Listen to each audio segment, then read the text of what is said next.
How do you make $11 billion disappear in broad daylight? WorldCom didn't steal it. They just moved it to a different line on a spreadsheet. And this nearly brought down the entire US economy. Don't go anywhere. I'm going to tell you everything you need to know about the WorldCom financial scandal. Every accountant should know about this. Every investor should know the story. In 2002, a company admitted to a shocking lie. They had inflated their profits by over $11 billion. Not a typo, not an error, a deliberate accounting fraud. This was WorldCom, the second largest long-distance telecom company in the US at the time.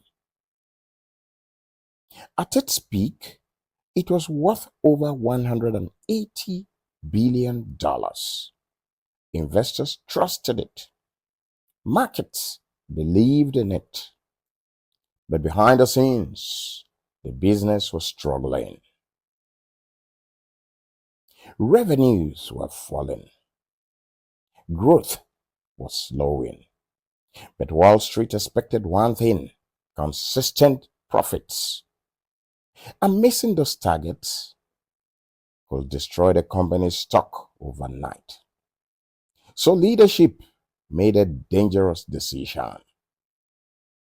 At the center of it were Benny Ebbers and Scott Sullivan.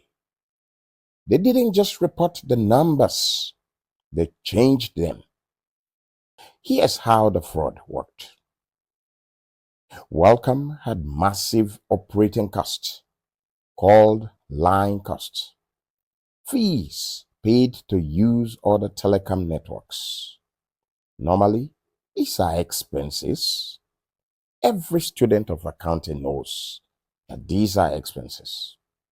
But instead of recording them properly as expenses, they moved over $7 billion of these costs into assets.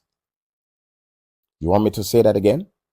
They moved over $7 billion of these costs, these expenses, into assets. In simple terms, they treated everyday expenses like long-term investments. Can you beat that?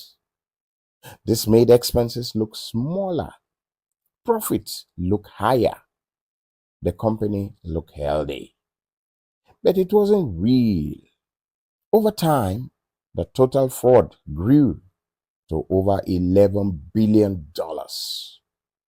How were they discovered? Well, then came a turning point. Cynthia Cooper, an internal auditor who noticed inconsistencies. Working quietly after at night, her team uncovered the truth. In 2002, the scandal was exposed. WorldCom filed for bankruptcy, one of the largest in US history. Investors lost billions. Thousands lost their jobs.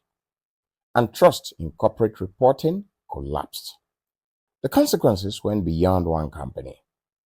Combined with the Enron scandal, this disaster led to a major reform called the Sarbanes-Oxley Act of 2002, a law designed to strengthen internal controls, improve financial transparency, and hold executives accountable.